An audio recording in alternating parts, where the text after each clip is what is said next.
since the subject is long and we are ready to start, we are going anyhow to start. There are still some people who will come in, but we are going to start. Live stream is on, so it's going to be on the whole afternoon. Actually, I'm going to stop at a certain point when you finish the presentation, and then we will continue. Should we have an opening prayer? And start with a prayer. Dear Heavenly Father, as you've been feeding us today spiritually in the morning and physically also right after lunch now, I'm also thankful, Lord, that there are many things that we need to learn. I'm thankful for your sermons like Dr. John Markovic, who is searching. And I pray, Lord, that our hearts, our minds will be open, that we can comprehend, that we can get the knowledge, and that knowledge can reach our hearts, that we would strongly know how to discern what is truth, what is not. And I just pray, Lord, as we learn this morning, that we would be faithful and go directly to your word. I pray that that would bring revival to us, and that we can, as you're standing for us, that we can stand for you. Speak through Dr. Markovic, and speak to us, Lord. Let our hearts be open. In the name of Christ, I pray. Amen.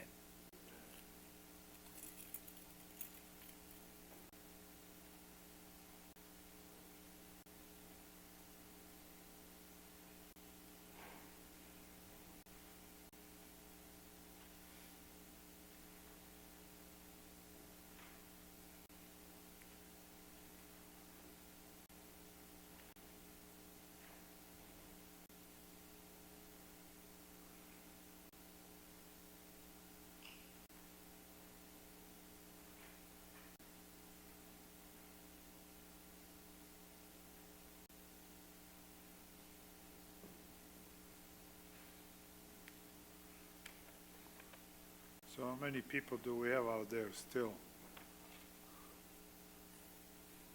Should we wait for them or just...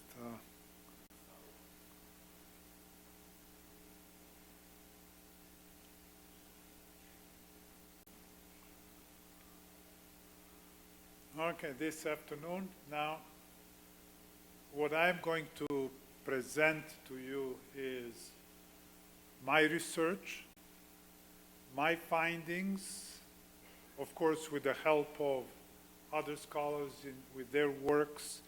Much of this material is actually,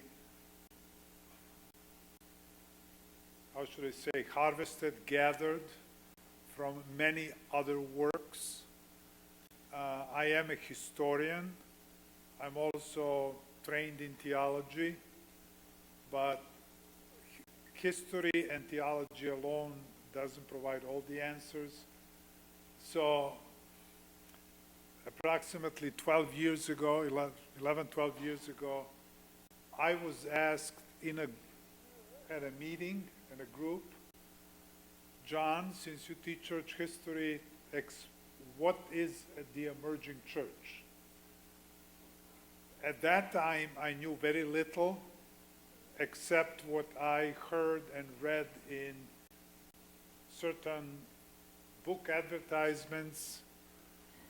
So I kind of handled that question briefly, but then that started a curiosity on my part, and I decided to, because as a historian, I also recognize that paradigm shift in thinking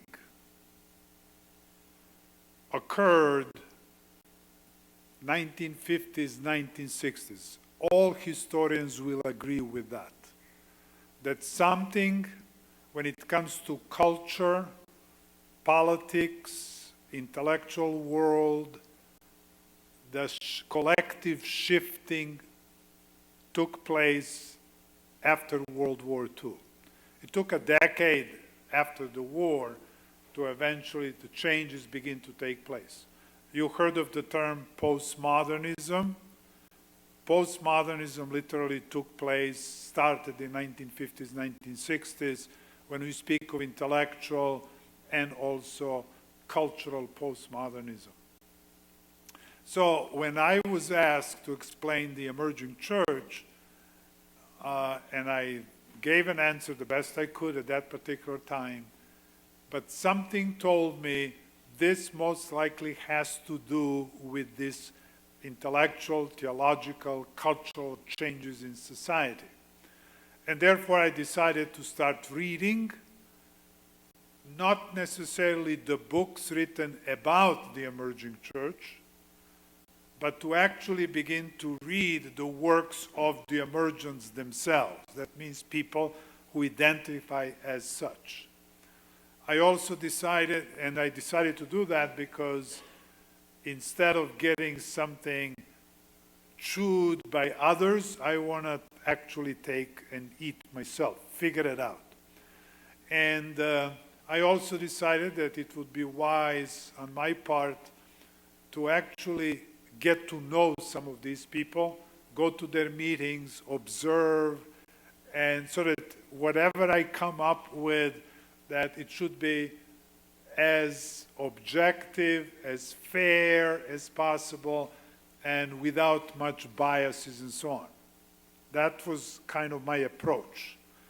And therefore I began to slowly read and learn, and the more I was learning and reading about all of this material, the more I was becoming aware of issues that I did not pay attention to before.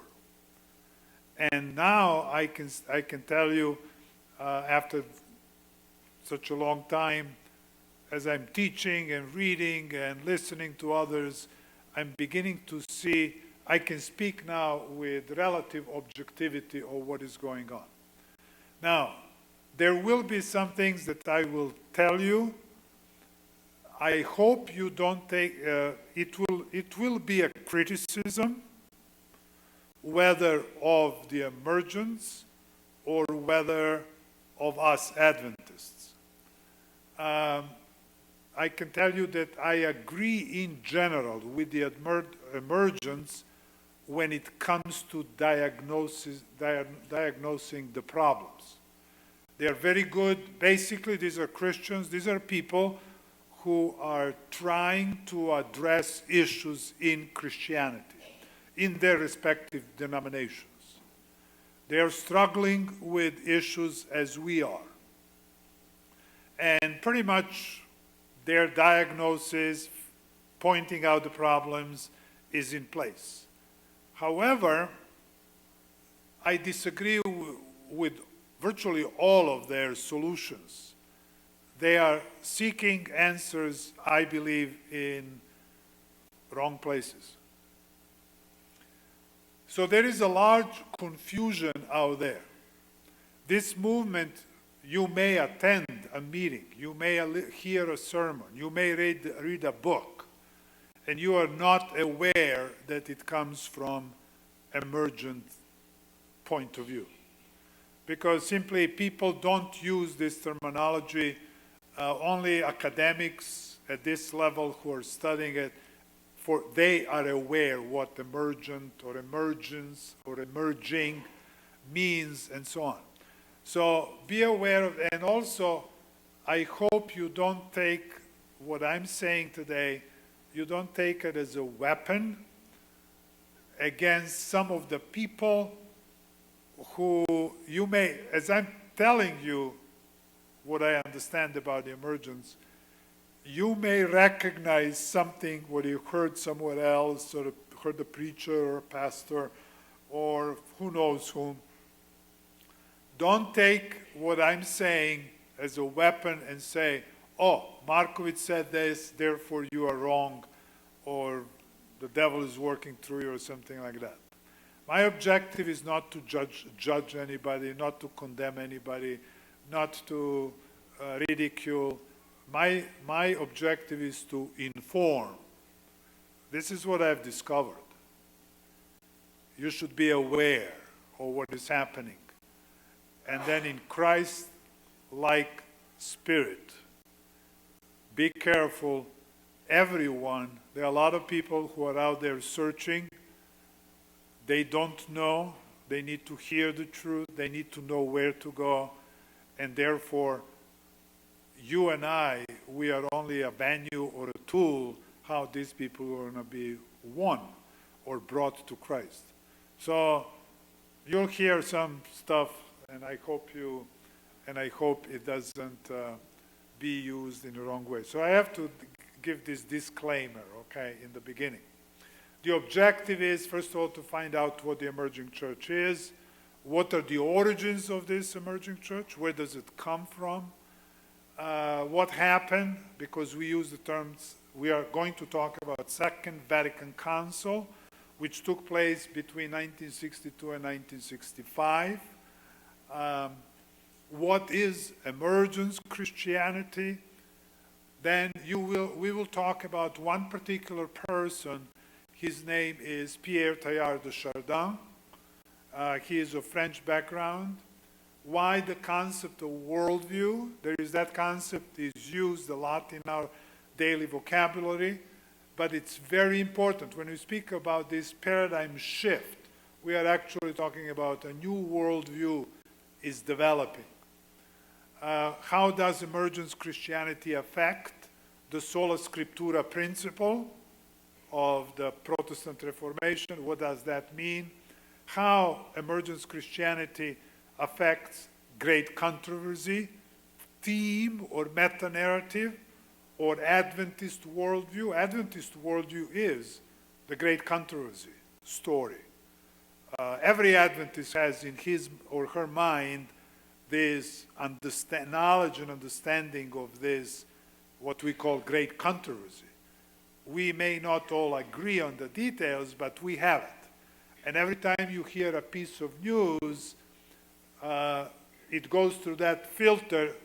Does it fit somehow in this narrative? And that's how we judge whether that piece of news is important or not. And how emergence Christianity affects Seventh-day Adventists. The EC stands for Emergence Christianity. The emerging church is not. Now you have to, I have to start with this. Please remember this. We are not talking about a new denomination. The emerging church is not a new denomination. It is not a new church. There is no hierarchical organization. It does not aim to institutionalize itself. The emerging church is rather a new way of thinking and a new way of talking about, new way of understanding what the church is, what Christianity is. It's a new way of doing Christianity. The emergents are afraid that some of them may organize a church or denomination. They are against that, and you will see why. The emergents like to refer to themselves as an emerging conversation. Now, that word emerging, it's also puzzling, and you will see what it means as I go through the presentation. It doesn't mean just coming up on the scene. It means way more than that. The attitudes and tenets of postmodernity, now I hope you know something about postmodernity. The tenets of postmodernity are at the core of the emerging church lifestyle, philosophy, and being. No meta-narrative dominates other meta-narratives. That is a core of postmodernism. Postmodernism argues no meta-narrative. Meta-narrative means narrative or a story. A meta-narrative is a story which is above all other stories. In a simple language means, let's say somebody says Marxism is the answer to human problems, and it is applicable to every culture and every society, and it stands above all other ideologies which are trying to offer an alternative. Postmodernists disagree with that. Or, if you say Adventism is the only truth, or better truth than all the other religions, and therefore everybody should accept Adventism and become Adventism, postmoderns reject that. For postmoderns, every culture has a right to be heard, and all cultures are on an equal level. You probably heard that. That's a common notion and common idea in our contemporary society, which I will tell you, and I can demonstrate, it's not correct. Now, the emerging church is best known for its innovations in worship. For example, they insist that worship should be intentionally experiential. That means they encounter God in the worship. And participatory. That means that everybody participates in the worship. Now, I think that is to a large extent correct. Compare now the example, this is what they do. They point out, and for example, there are no typical Protestant type sermons among the emergents. Usually they have short homilies, informal talks, stories, personal testimonies. The audience is encouraged to participate in a variety of ways, usually through some kind of rituals.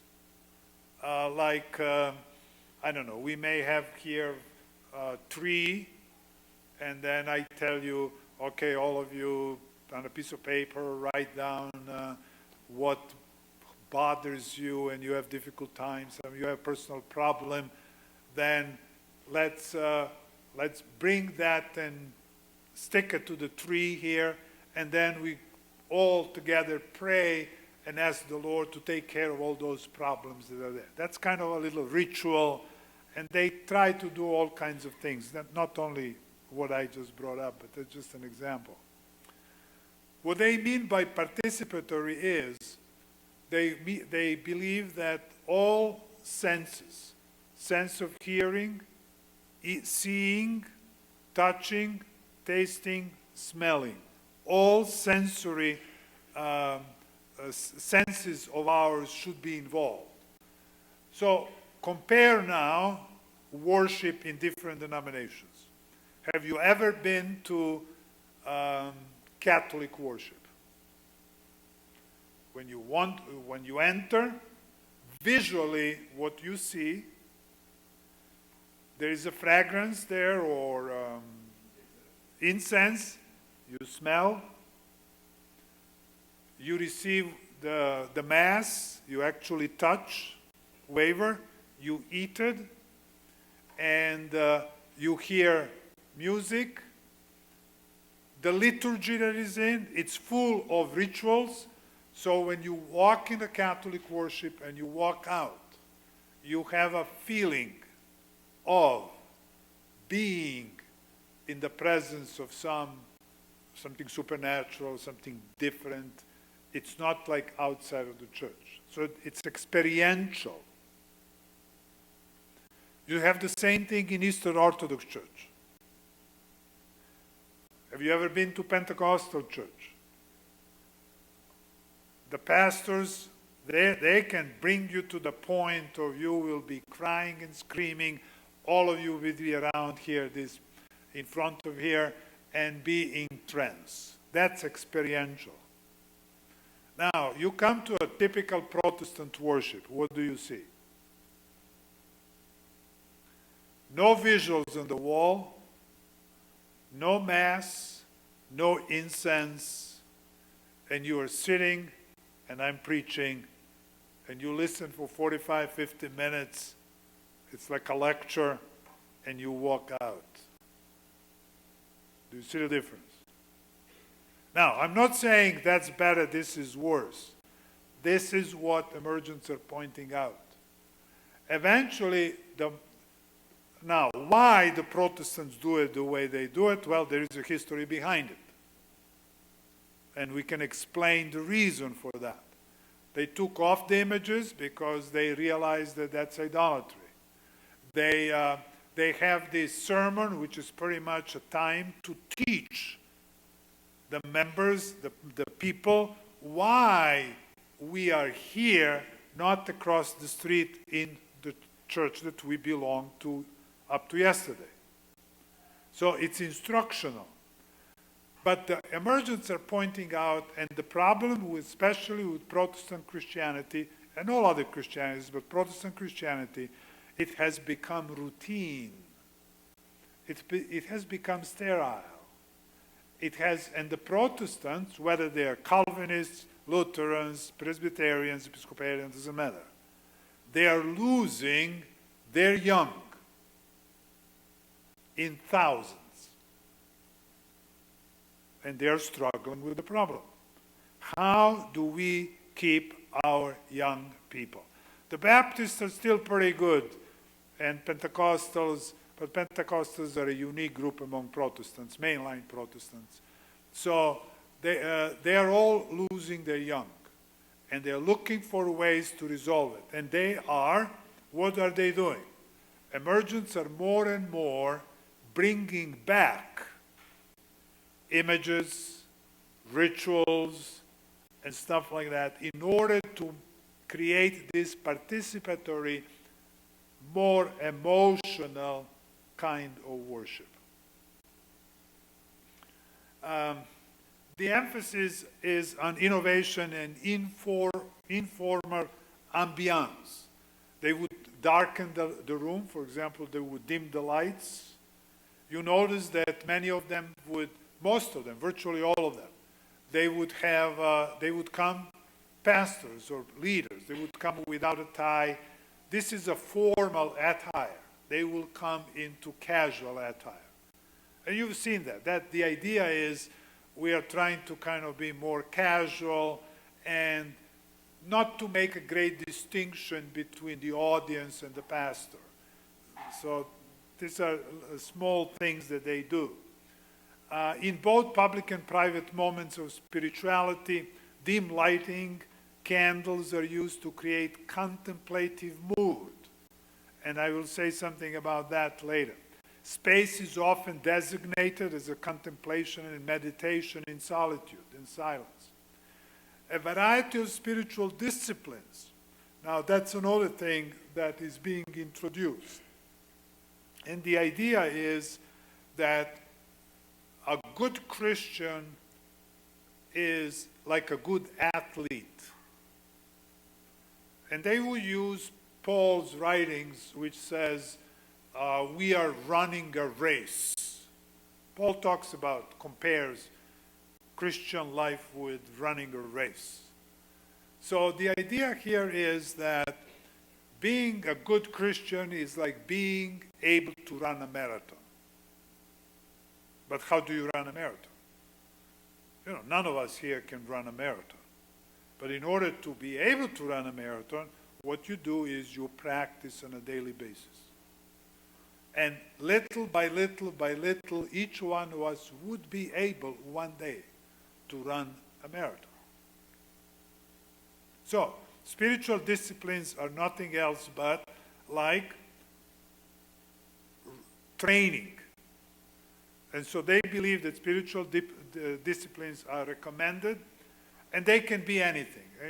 You probably heard of breath prayer, centering prayer, prayer labyrinth, prayer walk, even Sabbath.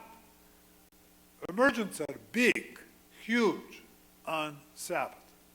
They talk about Sabbath all the time. The only difference is, don't tell them which day is the Sabbath. That's the only difference. And for them, Sabbath could be, okay, I take my family to camping for 3-4 days, and we go and we come back. That is the Sabbath that we had. Or I can take on a trip, vacation, whatever. It is taken in such a way. We'll say more about spiritual disciplines later.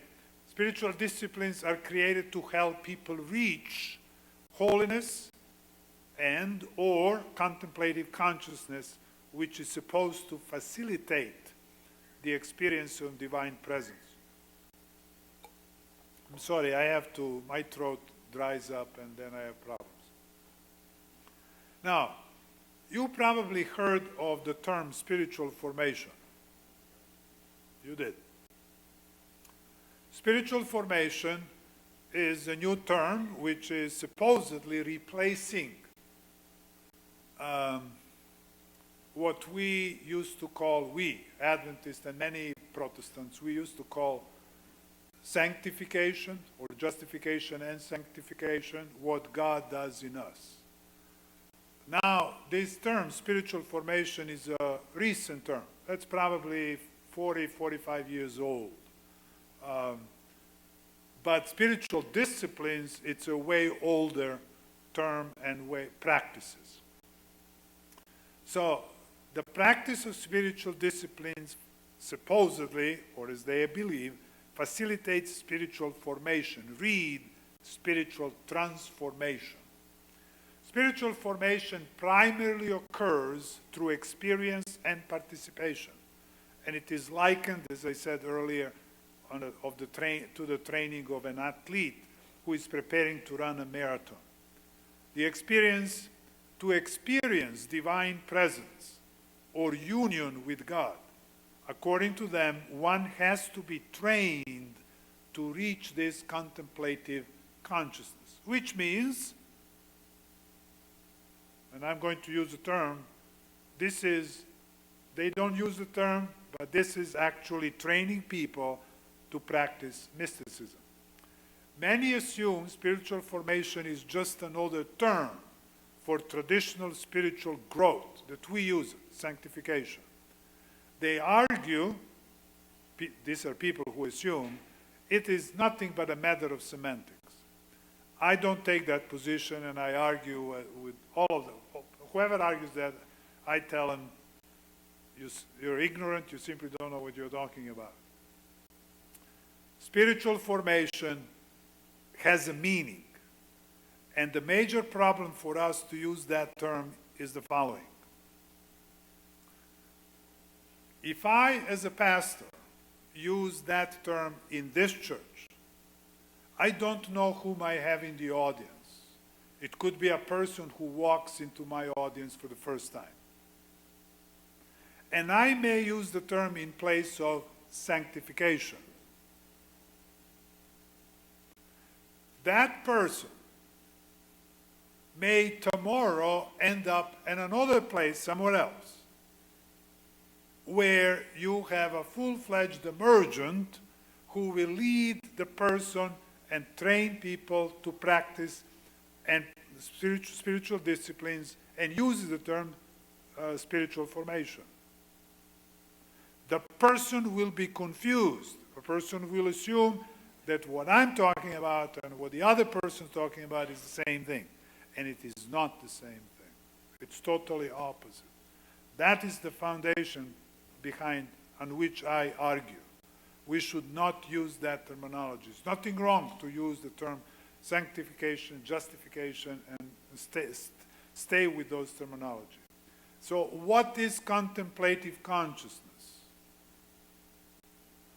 Contemplative consciousness is non-dualistic mode of thinking where the person is not judgmental, does not distinguish, and is not predatory.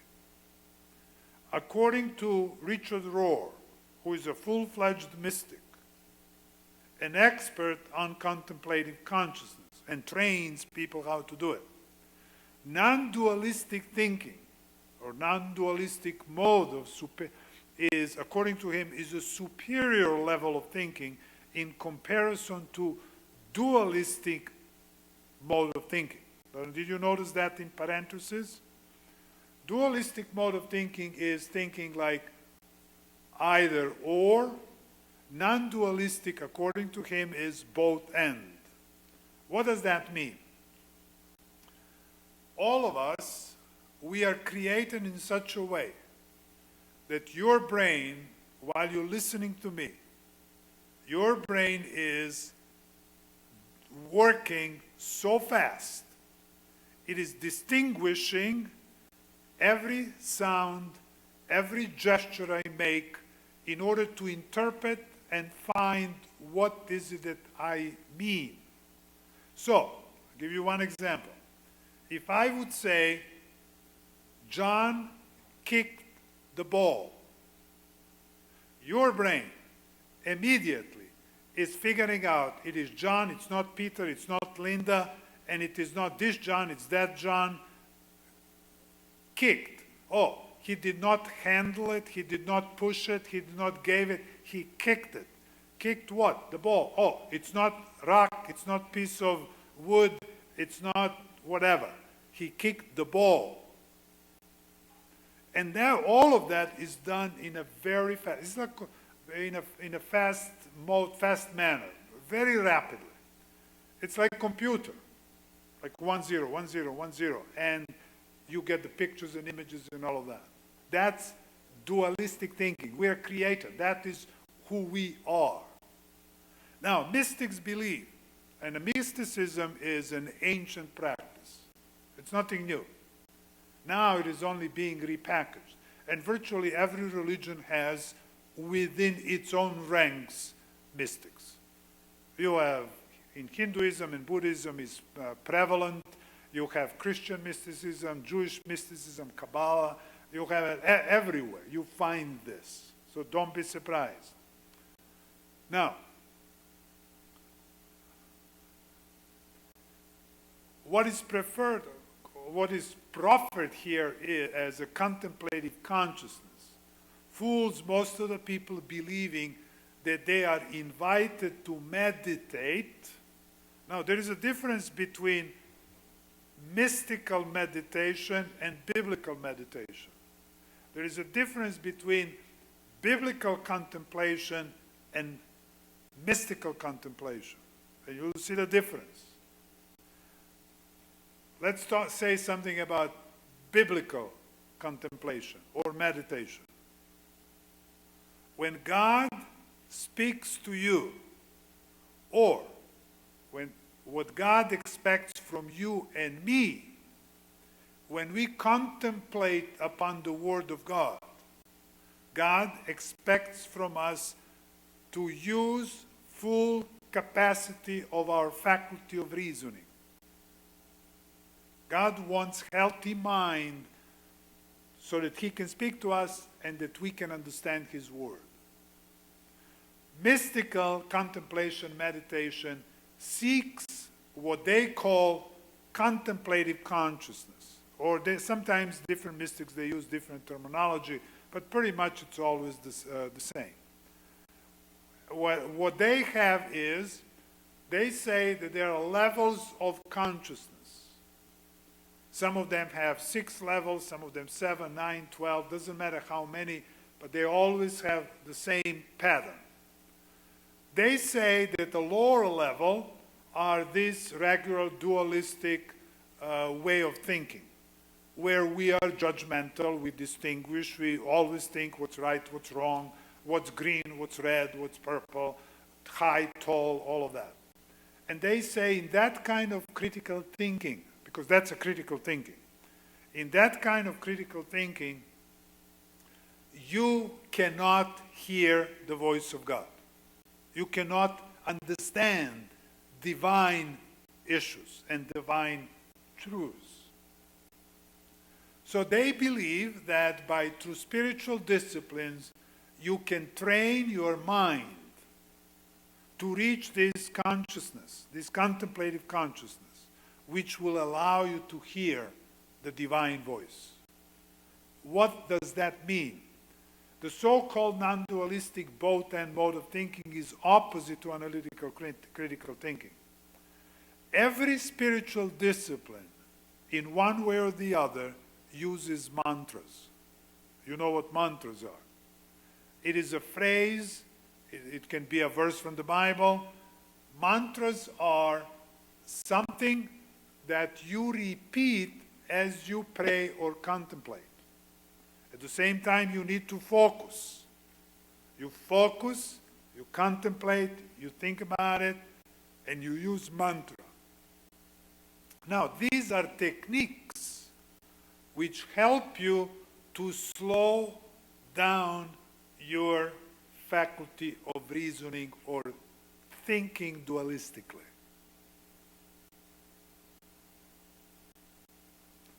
In one of the workshops which I attended, one person stood up and said to the person who is teaching, he says, what you are teaching me is you're trying to tell me that I should stop thinking. And the teacher said, well, I don't know, I don't want to say it that way, but that is pretty much what it is. You see, that's the difference.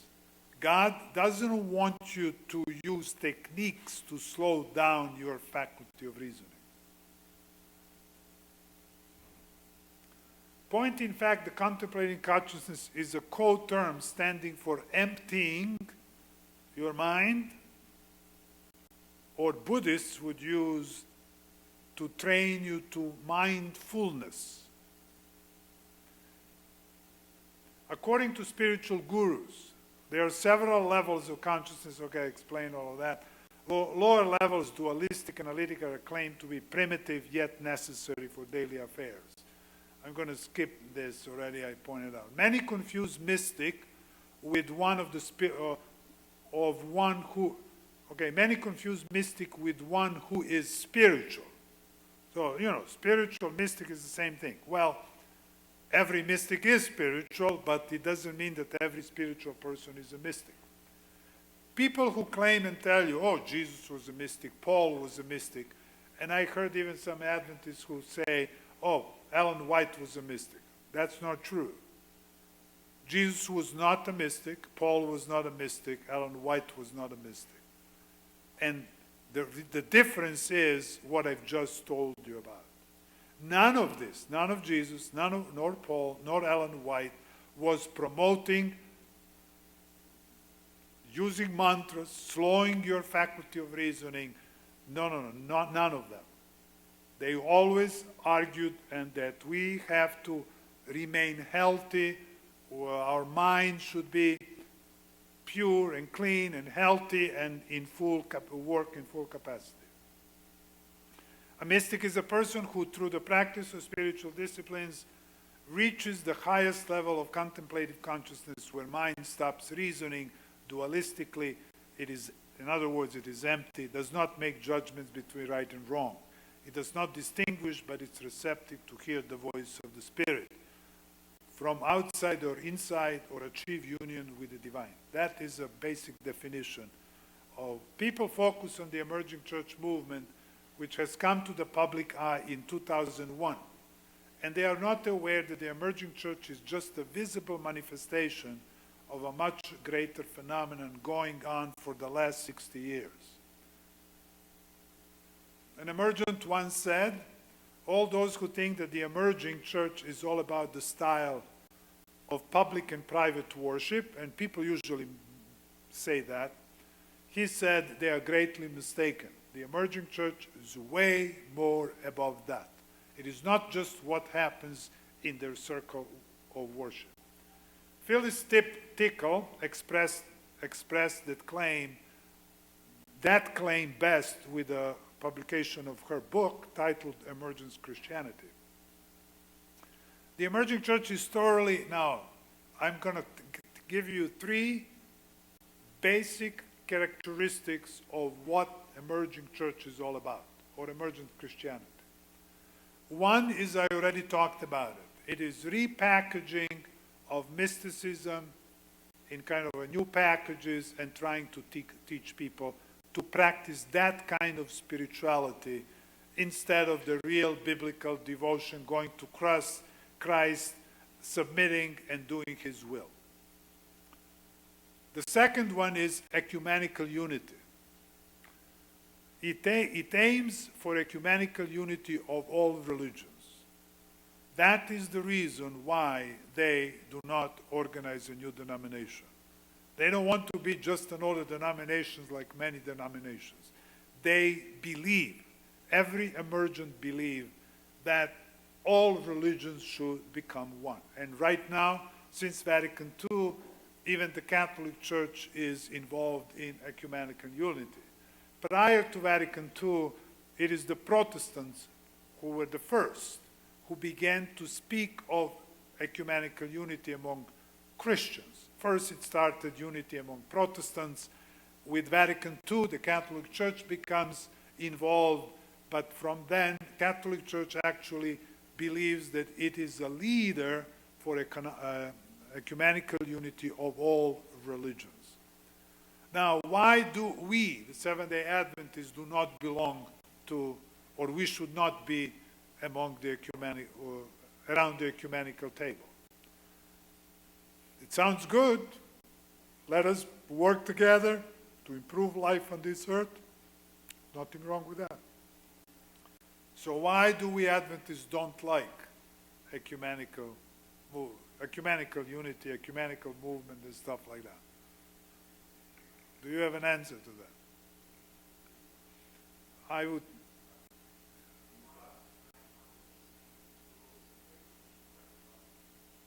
Yeah. They do? Oh, de-emphasize. Yes. Yes.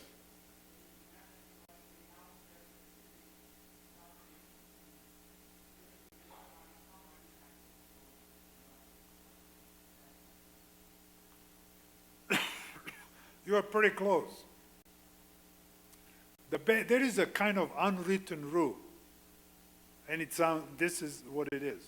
Let us talk what unites us.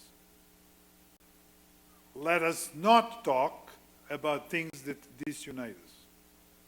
Let us do things which bring us together.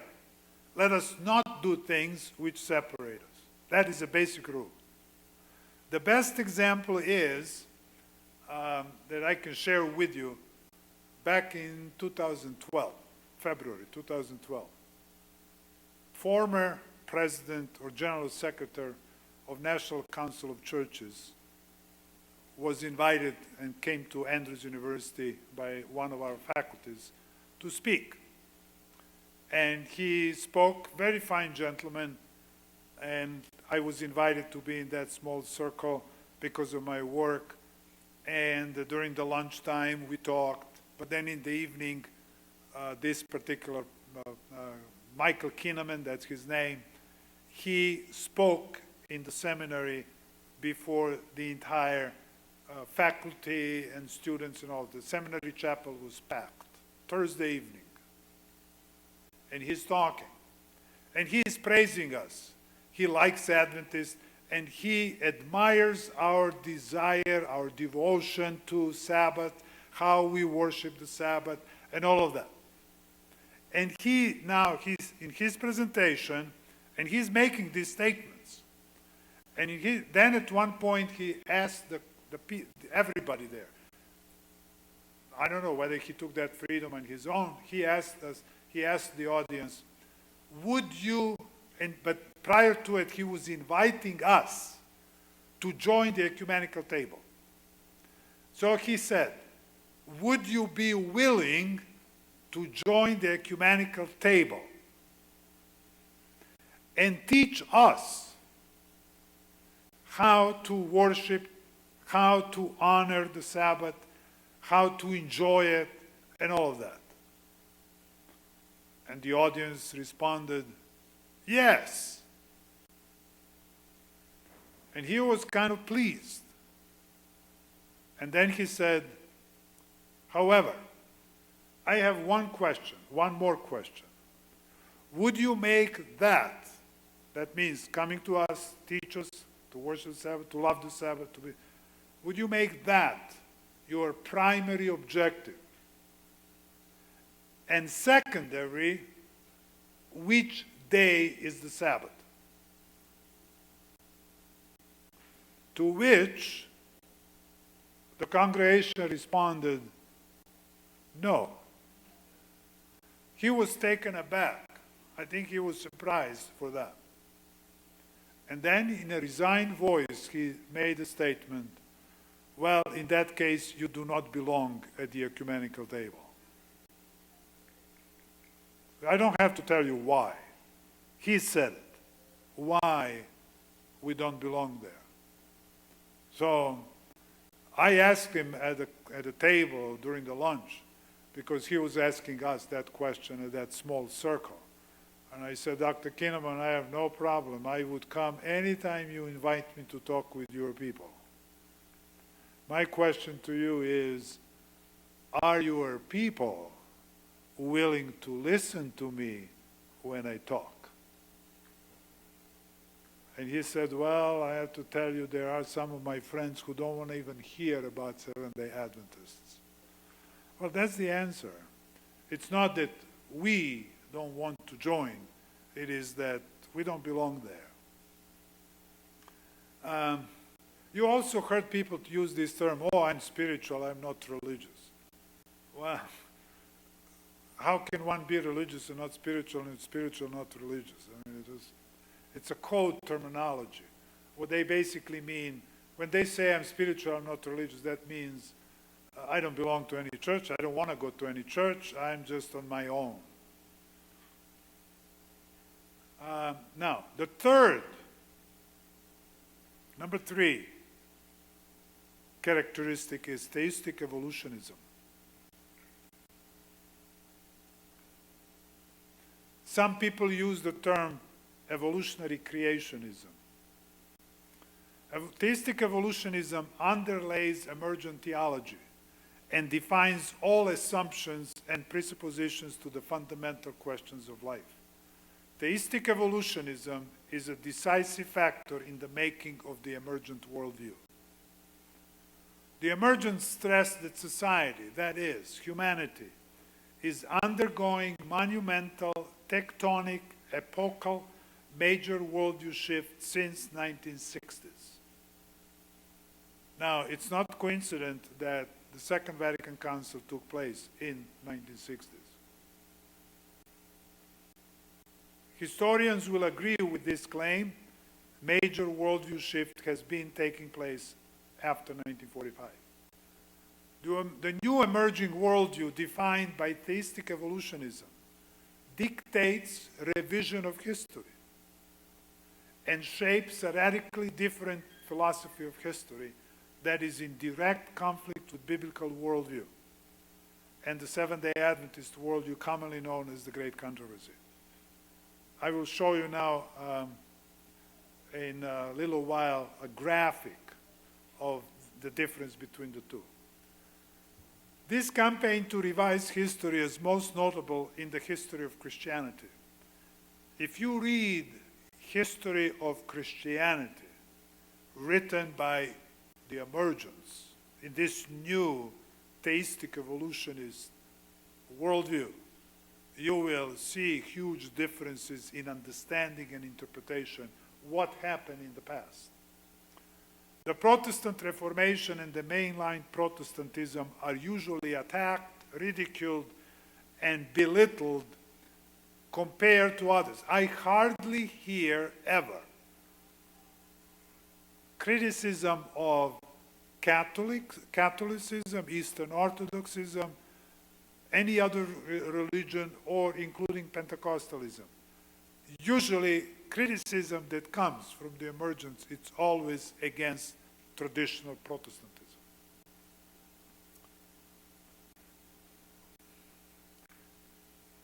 The emerging church is very much about the making of the kingdom of God here and now. Therefore, strong emphasis on social activism. Christian holiness is achieved through social activism. Now, I am not against social activism. We should help the poor, we should fight prejudices, racism, all of that stuff. But to me, that is a given.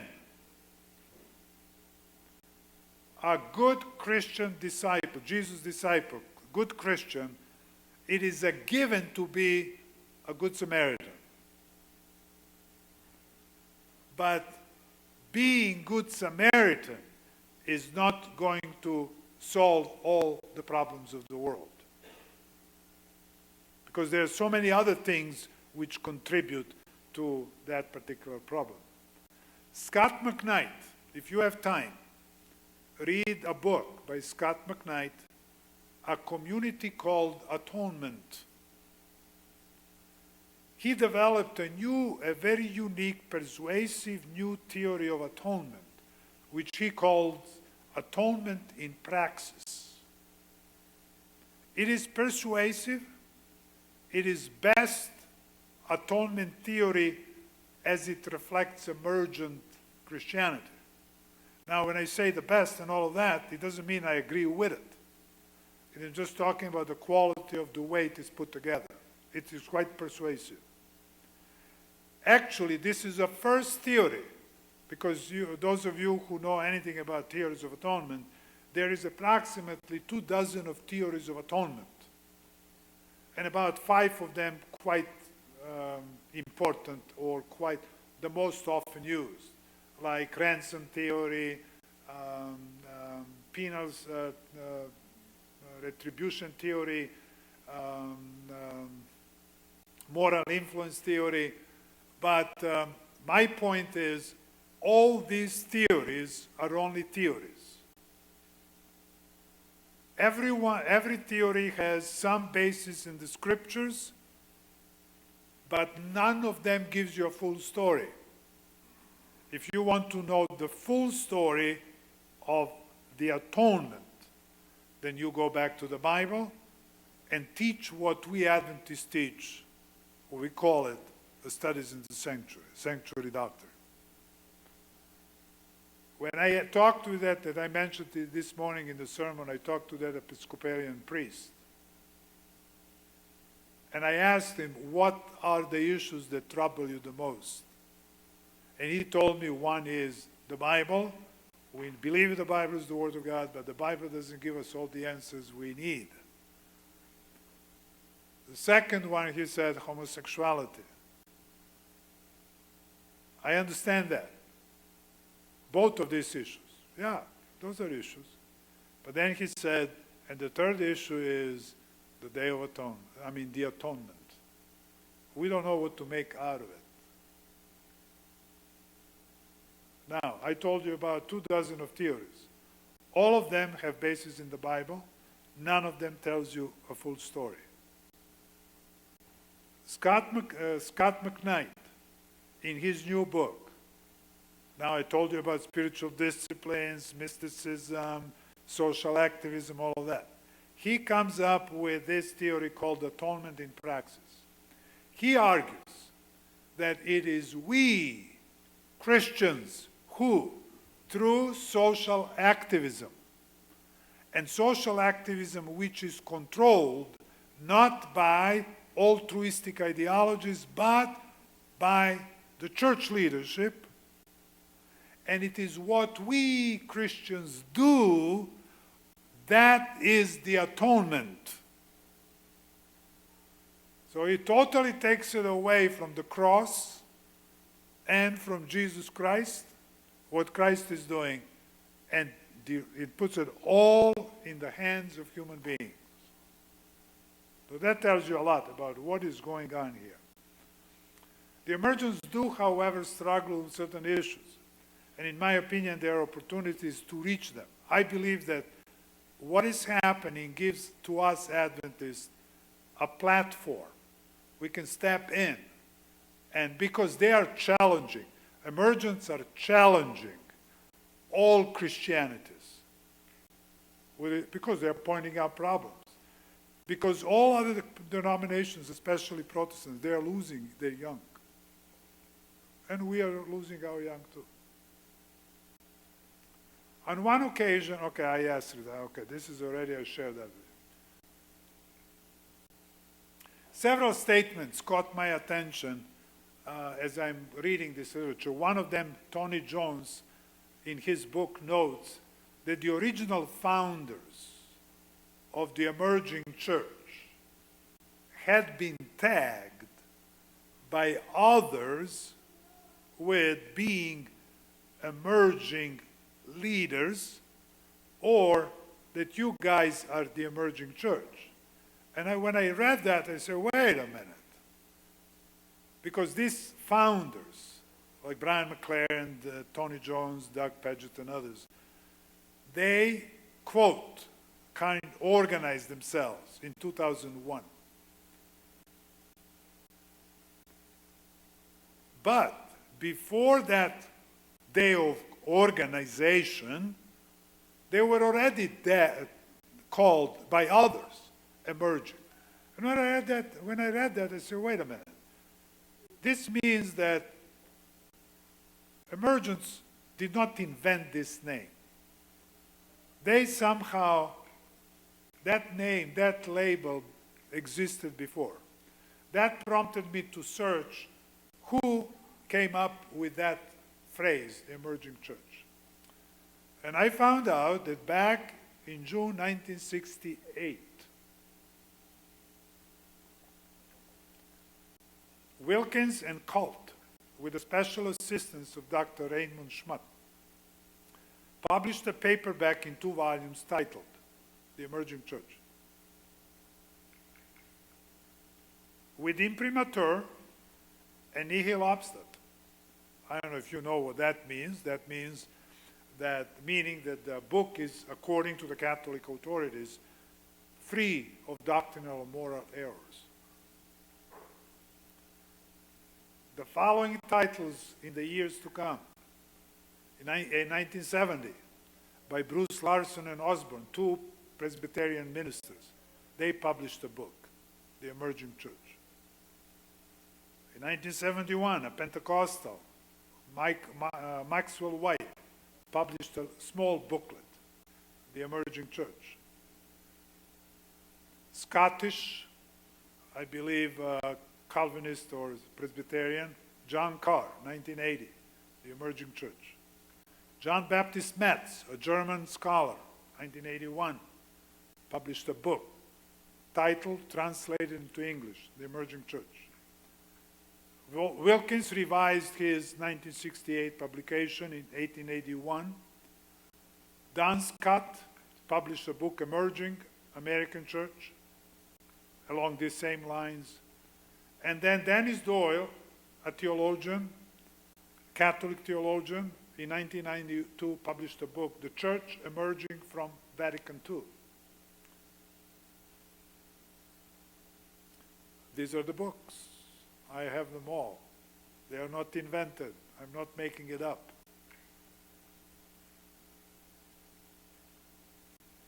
The Emerging Church by Roland Wilkins reveals the 3 important points. Number 1, the idea of the emerging church goes back to the intent, purpose, and nature of the Second Vatican Council. The word emerging does not necessarily mean coming out, coming onto the scene, appearing, becoming. It actually means evolving, going through an evolutionary process. Think of evolutionary theory. Number 3, the idea of the church going through an evolutionary process is directly attributed in this volume to the thought and work of Pierre Teilhard de Chardin. Who is Pierre Teilhard de Chardin? That's the question. In that book, the church history of the last 2,000 years is recast into an evolutionary process through which all Christians, all Christian groups, be they heretical or not, all of them are a part of one and the same organism. All of them are undergoing transformational changes toward a common goal. Even the Protestant reformers like Huss, Luther, Calvin, and the Protestant movements like Anglicans, Anabaptists, all of them are a process of one and the same evolving, emerging process. One wonders why were all those Christians burned at the stake? Was that the process of evolution? How and why this radical turn in the attitude of the Catholic Church toward the Protestants, the secular society, and the rest of the non-Christian world came to take place. The big question is, what happened in the Second Vatican Council? Why all of this happened? And there are several factors for that. Number one, years prior to the Council, a number of ecumenically minded Catholic theologians had been increasing. The progressive Catholic thinkers, primarily La Nouvelle Théologie, or New Theology, group centered in Paris, argued that the Church was losing touch with society. And number three, the ideas and work of Pierre Teilhard de Chardin. Now, how the Vatican took place. Talking for an hour, I hope you're still awake. I see that some of you are beginning to, maybe I should stop once in a while. Can you follow me still, or do we take break?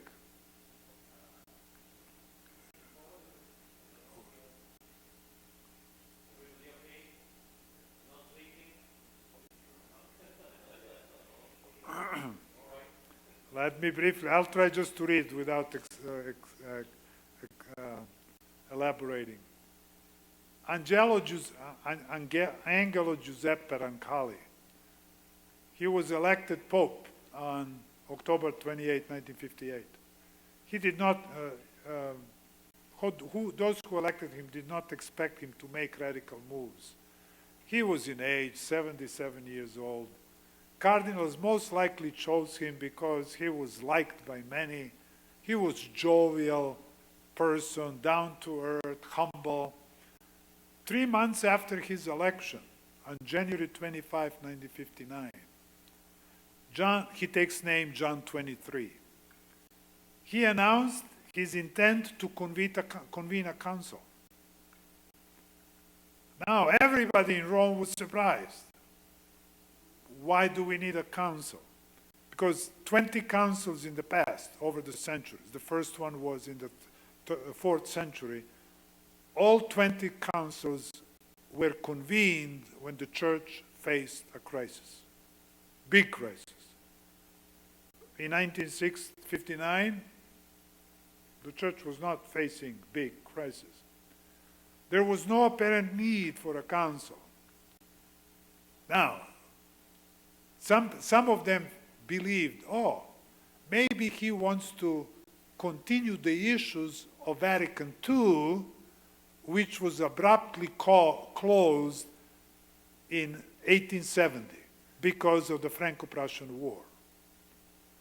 His further clarification that the council will be called the Second Vatican Council, that means he's not going to go back to the first, was made even the conservatives within the church even more apprehensive. What is going on? It meant the Pope will not resume the work of Vatican II. Not only why, but clerics were beginning to ask, what are we going to talk about? What is the council supposed to do? In his announcement then on January 25, 1959, John 23rd spoke of two aims. This is the objective of why the council is called. Now, I'm not making this up. This comes from a book written by John O'Malley. I have at the bottom down you have, his book is called What Happened at Vatican II. That's the title of the book, What Happened at Vatican II, by John O'Malley. Number one, to promote the enlightenment, edification, and joy of the entire Christian people. Notice the language. It's not condemnatory. It's to promote, to enlighten, to call to joy of all entire Christian people. Now, very careful, look at this. To extend, quote, a renewed cordial invitation to the faithful of the separated communities to participate. He's not using the term to return, which is kind of, it bothers the Protestants, okay? So he says to participate with us in this quest for unity and grace for which so many souls long in all parts of the world. According to John O'Malley, a renowned expert on the Second Vatican Council, and he is a Jesuit himself, this is what he says about this second aim, and this is not my invention. Quote, this is what he says. The second aim, it is couched in positive terms. And then it extended a hand of friendship to other Christian churches. And they, that means the council, did so, and I'm surprised that he uses this phrase, it seemed without strings attached. A lot of Christians go for it, and the Catholic has to tell them that there are strings attached. John 23rd appointed preparatory commissions to prepare the documents for the discussion. Members of the commissions were aided by the experts. Periti, that's Latin. 484 periti had been appointed. Peritis or experts, these are academics, professors, and all of theologians, philosophers, okay? And not priests and clergy of the church. But commissions were made up of priests, cardinals, bishops, and all of them. But these academics were on the side. So John 23rd appointed commissions, but there were also these experts. Preparations for the councils were massive, like never in the history of previous councils. Preparations took 2.5 years, up to 2.5 years. Once at the council, hardly any document passed through without revision. Several of them completely revised and outright rewritten. Now, this is what's happening now. It's very dynamic. This is very interesting. Even within the Catholic Church, you have factions. You have so-called conservatives, you have so-called progressives, and they are pulling each one to. So the question is, who is going to win and control the council? John 23rd opened the council on October 1162. He did not see it end because he died next year. He was succeeded by Archbishop of Milan, Giovanni Battista Montini. He took the name Paul VI. Whereas Roncalli was an outsider, Montini was an insider. Obviously, some hoped, especially conservatives, the new pope will abandon the council, and others feared that he would. Paul VI was to some degree sympathetic to the progressives, keep in mind that progressives, and this new theology group, and thus had no intention closing the council. From the beginning, it was clear that there would be battles over the control of the council. As one document after the other was getting approved through the vote of the council, it was becoming clearer that the conservatives, led by Cardinal Ottaviani, were losing the battle. The progressive voices were carrying the day, but not to the extent to claim a victory. Matter of fact, the battle for Catholic soul, that is for the spirit of the council, if I may use that phrase, continues to our day. Of all the popes since the closing of Vatican II, Pope Francis is the best embodiment of the spirit of the council. Even you know that the choice of the names that they use indicates the policy that they will follow. You know that. When Paul VI died, the next pope was John Paul I.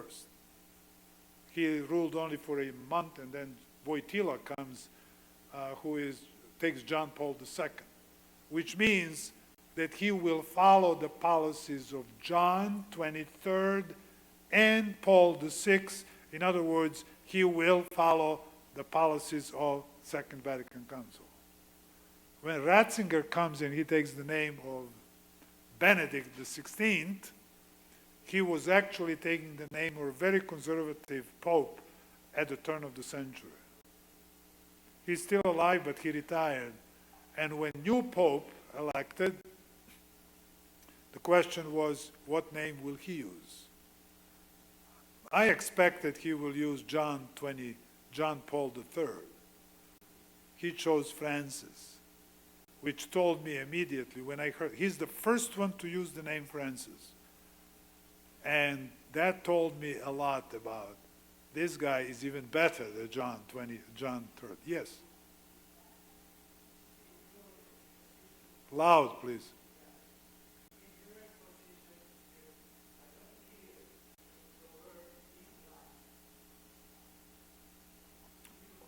Right now, Islam is not an issue in my presentation.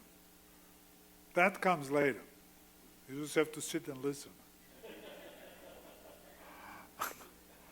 I can't say, just hold on. Just come. Yeah. For example, as early as August 1960, now this is how the politics worked, okay? John 23rd appointed this perite. Henry de Lubac is one of them. This is a French theologian, well known. John 23rd gave a job to Cardinal Ottaviani, who was ultra-conservative. John 23rd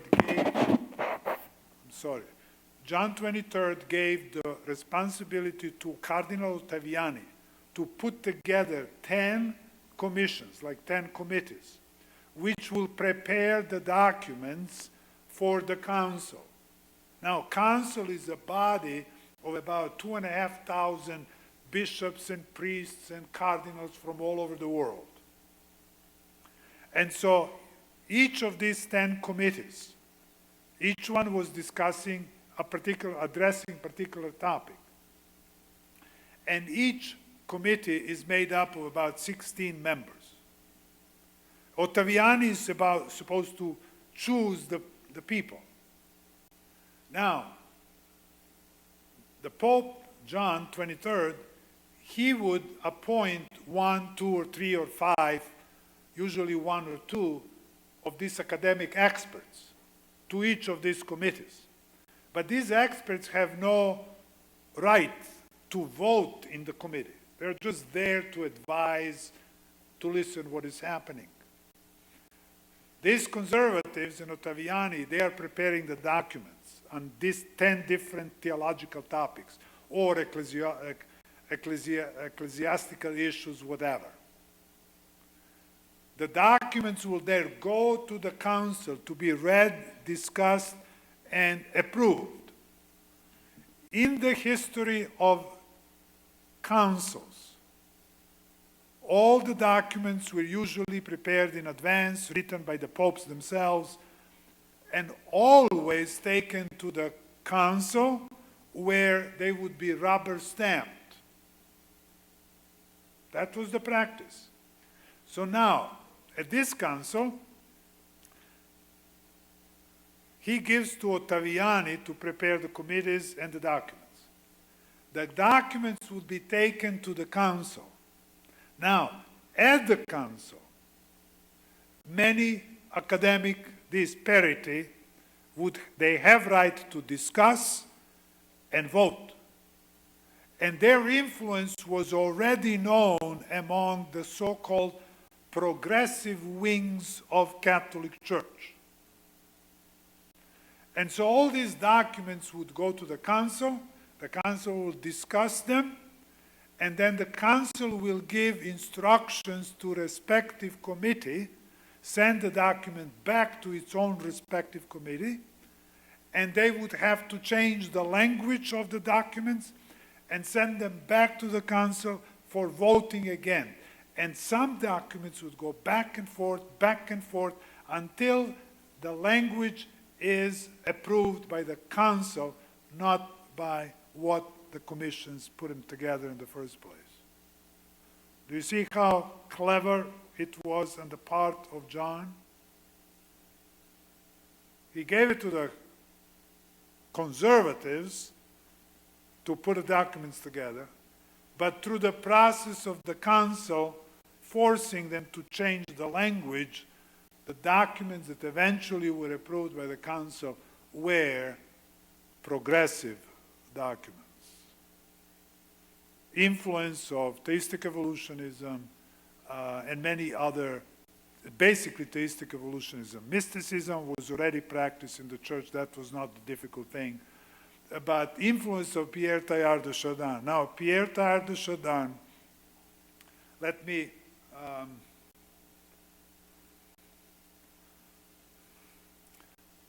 let us take a break. I already speak for an hour and 20 minutes. Let's take a break, come back, and then I'll tell you about Teilhard de Chardin later.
Well, I plan to speak another hour and then we'll have a Q&A. Yeah, about, I can't speak now, so now it's...